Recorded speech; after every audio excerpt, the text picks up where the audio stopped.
오늘 우리가 함께 13장 말씀을 읽었습니다. 이 13장에서부터요 16장까지 비교적 긴 내용들에 대해서는 마지막 사사로 불리는 삼손에 관한 이야기를 전달해 주고 있습니다.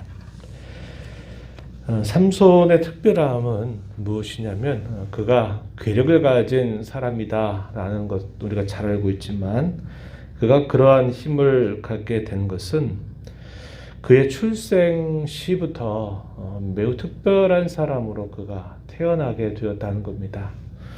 우리가 읽은 말씀처럼 이 삼손은 나실인으로 처음부터 구별이 돼서 나실인으로 평생 동안 살도록 지정이 된 그런 사람이었다고 하는 것입니다.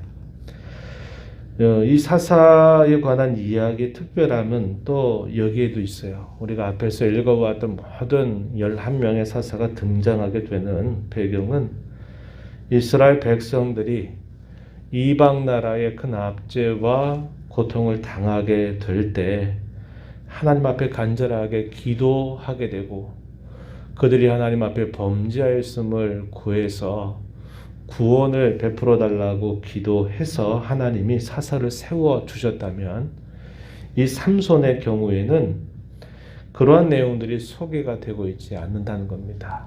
처음부터 하나님이 자식을 갖지 못하는 한 가정에 태문을 열어주시면서 그를 나실인으로 구별해서 자라게 하셨다는 겁니다. 이게 매우 특별한 부분이다 하는 겁니다. 그리고 그 시대에 삼손이 등장하게 되는 그 배경은 가장 영적으로 무지몽매한 시대가 되었다라는 것을 보여줍니다. 이 표현이 우리가 읽은 말씀 1절 말씀에서 확인할 수 있어요. 1절로 한번 가서 보시기 바랍니다.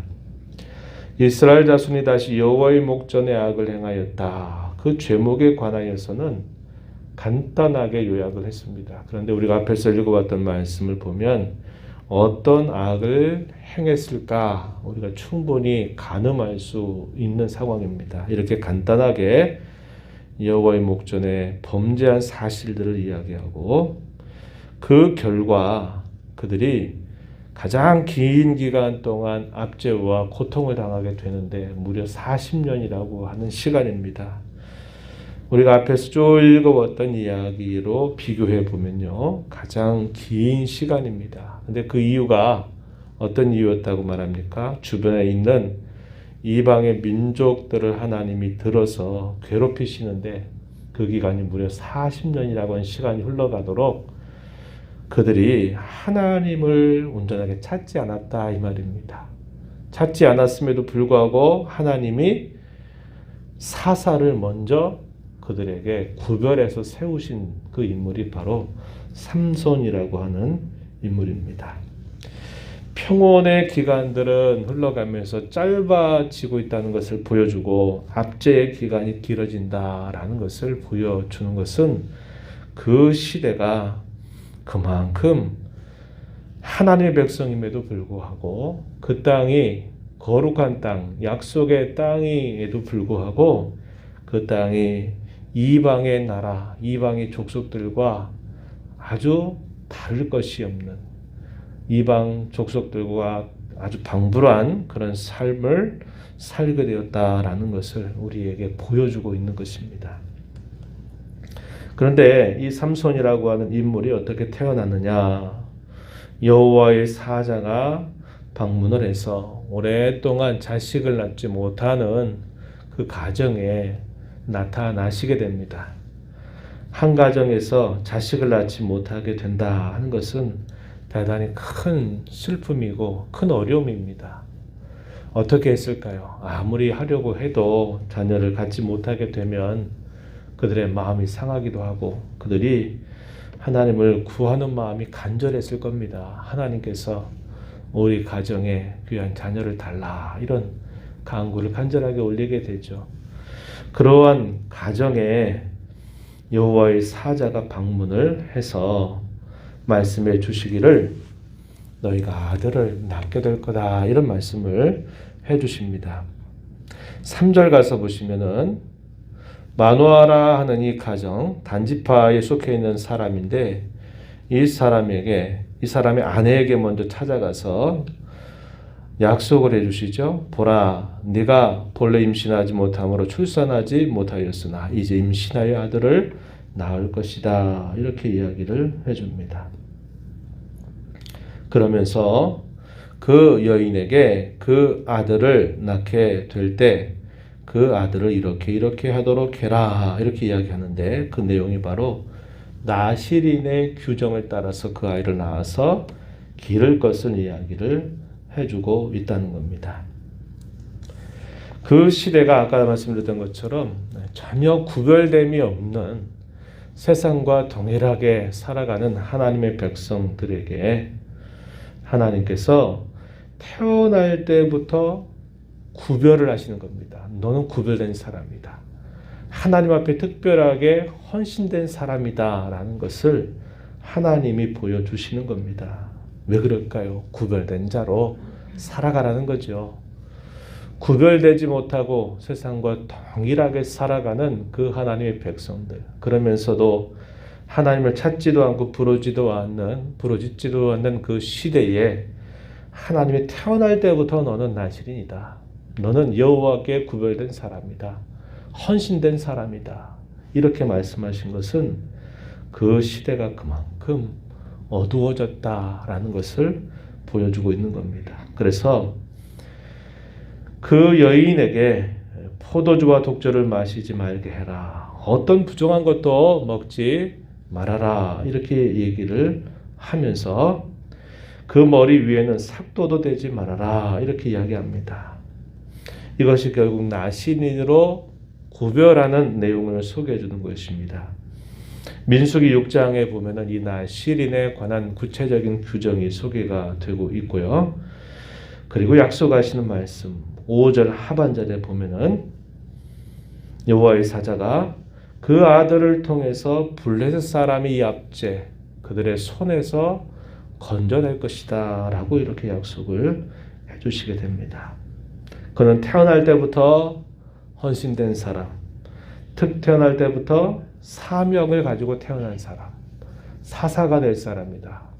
구원자 역할을 할 사람이다 라는 것을 알려주시게 됩니다. 이스라엘 백성들이 부르짖지도 않는데 하나님 앞에 부르짖지도 않는데 하나님이 구원자를 세우겠다 약속하시고 태어나면서부터 특별한 사명을 가지고 나실인으로 구별해서 하나님께 헌신된 사람으로 세워주셨다는 얘기는 하나님께서 그 시대의 그 백성들을 더욱더 긴밀하게 그 백성들을 다루고 계시다는 것.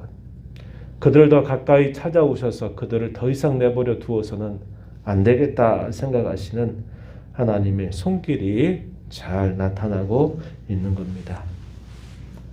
나중에 그의 남편 마노아가 찾아오게 되니까 이 여인이 이야기를 하게 됩니다. 그러면서 하나님의 사람이 우리를 찾아와서 이런 얘기를 하더라 하는 말을 하니까 마노아가 하나님께 간구를 올리게 됩니다. 하나님, 그 사람을 다시 한번 보내달라라고 간구를 하게 됩니다. 그러자 다시 한번 방문을 하는데 때마침 그 자리에 또 이 마노아가 있지 않았어요. 그 여인이 급히 오셨던 그 사람이 다시 오셨다라는 말을 전해주니까 이 마노아가 찾아와서 이 사람과 대화를 나누게 됩니다. 그러면서 그 대화를 나누는 그 내용 가운데서 어떤 말씀이 있냐면 18절 말씀에 가서 보면은 이렇게 말합니다.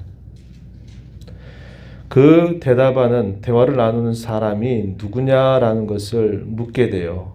그랬더니 대답해 주기를 내 이름이 기묘자다 이렇게 대답을 하게 됩니다. 이 기묘자라는 말은 신비하다, 이해할 수 없다 이런 뜻을 가지고 있는 말입니다. 사람의 이해를 넘어선다라는 뜻을 가지고 있죠. 우리가 이사야서에 있는 말씀에 보게 되면 그 기묘자가 누구를 말합니까? 하나님께서 보내실 메시아, 구원자, 그것을 상징해주는 이름이었습니다.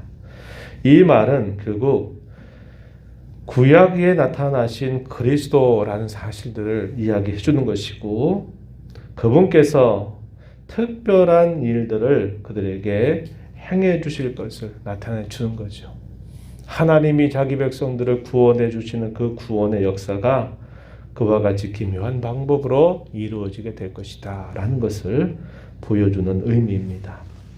그리고 이 손님을 대접하려고 준비했던 그 음식을 제단 위에다가 가지고 그것을 올려놓게 되니까 어떤 기적 같은 일이 생겨나냐면 20절 말씀에 보니까요. 불꽃이 제단에서부터 하늘로 올라가는 동시에 여호와의 사자가 제단 불꽃에 휩싸여서 올라가는 놀라운 기적을 그들이 보게 되면서 깜짝 놀라게 된 겁니다. 그걸 통해서 깨달은 사실이 바로 오셨던 그분이 여호와의 사자였다. 바로 그분을 통해서 여호와 하나님을 배웠다라고 하는 두려움에 휩싸이게 됩니다. 그래서 이 마노아는 우리는 이제 더 이상 살 수 없게 됐다. 우리는 죽게 될 운명에 처했다라고 이렇게 말하자 그의 아내가 지혜롭게 답변을 해주는데 어떻게 말하냐면 우리의 제사를 받으신 것이 아니냐. 그리고 또 그가 오셔서 우리에게 아들 낳아줄 것이라고 말씀하지 않으셨냐. 또 그 아이를 통해서 이 블레셋 민족으로부터 우리 민족을 구원해 주시겠다고 약속하지 않았느냐. 그러니까 만약에 하나님을 죽이시려고 했다면 어떻게 그런 약속을 하시겠느냐. 그러면서 그 남편의 두려운 마음을 안돈시키는 이 여인의 모습이 나타나게 됩니다. 그리고 나서 때가 되니까 하나님께서 약속하셨던 그 약속대로 아들이 출생되는데 그 이름을 삼손이라 이름을 짓게 되고 여호와 하나님께서 그에게 복을 주셔서 어느 정도 자라게 되니까 이제 여호와의 영이 그를 전적으로 그를 붙들어서 움직이기 시작하는 모습이 나타나고 있다. 이것을 보여줍니다. 24절 말씀에 보면은 그 여인이 아들을 낳으며 그의 이름을 삼손이라 하니라. 그 아이가 자라매 여호와께서 그에게 복을 주시더니. 마지막 25절 보면 여호와의 영이 그를 움직이기 시작하셨다. 하나님께서 적극적으로 그 압제와 고통 중에 있는 이스라엘 백성들을 하나님 적극적으로 나서서 그를 건져주시기로 하시는 모습을 보여주고 있다는 겁니다. 우리 이 말씀을 통해서 하나님이 자기 백성들을 결코 버리시지 않는다. 그 백성들이 더 무지몽매와 완악함에 빠져 있을 때조차 하나님은 그들을 외면하시는 것이 아니라 그들에게 더 적극적으로 찾아오셔서 그 공부한 백성들을 구원하시는 그런 하나님이시다라는 사실을 우리는 알게 됩니다. 하나님이 저와 여러분에게 베풀어 주시는 긍휼을 한번 생각해 보세요. 그분이 우리를 대해 주시는 그분의 인자를 한번 생각해 보세요. 우리가 하나님 앞에 다 회개하고 우리가 잘못했다고 기도해서 그 기도 들으신 다음에 그렇게 해주실 때가 많지 않아요. 우리가 구하지 않아도 우리가 깨닫지 못해도 하나님은 우리의 삶 속에 언제나 그분의 구원의 손길을 베풀어 주신다는 겁니다. 숨쉬고 호흡하는 거 우리가 공기 달라고 우리가 심장박동이 뛰게 해달라고 하나님 앞에 구해서 하나님이 그래 내가 뛰게 해줄게. 내가 너에게 공기 줄게. 내가 너에게 먹을 것 줄게. 이렇게 주시는 분이 아니라 구하지 않아도 하나님은 우리의 필요를 언제나 돌아보시고 채워주시는 그런 분이심을 알게 되고 우리가 어리석고 미련해서 더 공경 가운데 빠지게 될 때에는 하나님이 우리를 더 적극 찾아오셔서 우리를 불쌍히 여기셔서 우리를 다시 그의 손 안에 이끌어 가시는 그런 하나님이신 줄을 우리가 배우게 된다 하는 겁니다. 구별되어야 되는 이스라엘 백성들이 이방 족속과 섞이면서 구별되지 못하고 자신들이 하나님의 백성이라는 정체성을 다 잃어버리게 되고, 그러니까 하나님이 태어날 때부터 구별해서 이 구별된 자로 이 삼손을 세우시게 되는데, 우리가 앞으로 읽어가겠지만 이 삼손도 사명자고 구별된 자고 나신인으로 자라지만 그 자신도 세상에 섞여버리는 그런 안타까운 모습을 보여줄 만큼 그 시대가 참 어두웠다. 그럼에도 불구하고 하나님은 그를 통해서 이 블레셋 족속들로부터 이스라엘 백성들을 건져주신 이 구원의 일들을 이루어 가시게 된다는 것을 우리가 보게 됩니다. 저와 여러분은 성도입니다. 구별된 사람입니다.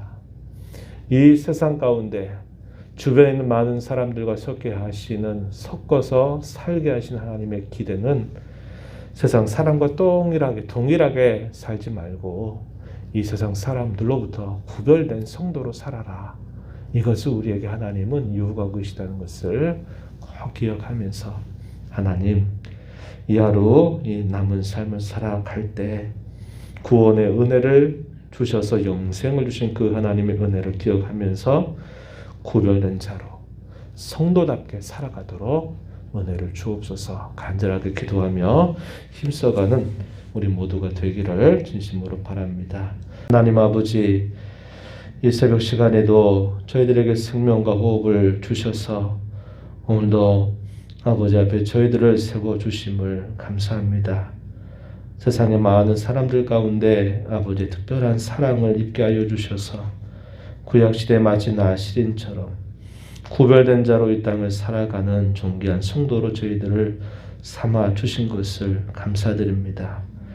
저희가 살아가는 삶 속에서 이 세상이 하나님의 뜻을 펼쳐가는 현장이 되어야 되고, 이 세상에 죄악된 것들과 싸워서 죄를 멀리하는 자들로 살아가야 될 것이지만, 저희들이 연약하고 미련하고 부족해서 이 세상 사람들과 아무런 구별됨이 없이 살아가게 될 때가 얼마나 많이 있는지 모릅니다.